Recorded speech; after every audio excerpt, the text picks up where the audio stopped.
Hal Cunningham, the Democratic Senate candidate in North Carolina, should have excused himself from the race after his alleged affair with the wife of a junior soldier was confirmed.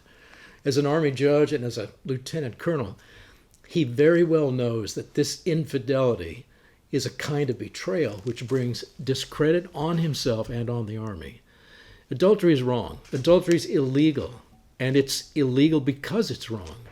And it's illegal because it compromises the guilty in several really dangerous ways. And here's how. Guilty leaders and their guilty family members can be bribed to betray their nations just as easily as they betray their marriage contracts. And promiscuous leaders can be so distracted from their duties that they betray their posts and their duties. In the same way that General Howe was compromised. And he's a general from history, a British general.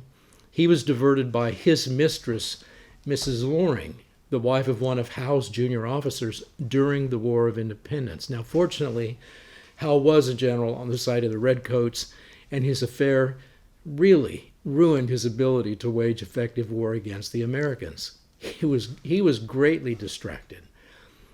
But he failed and disgraced his nation, and of course he betrayed Mr. Loring. And these leadership errors and blindness are really legendary for those reasons of ongoing adultery on his part. Now, in more recent British news, the government has investigated their American ambassador, Kim Derrick, who had been compromised by an attractive blonde staffer from CNN, who was extracting information out of him about President Trump, which happened to include key administration decisions about NATO and Russia. And so, what do we conclude? Adultery is not only wrong, but it can be really dangerous. And it's an open breach of security, it's an open breach of custom and law, and it should not be tolerated in any nation's leaders.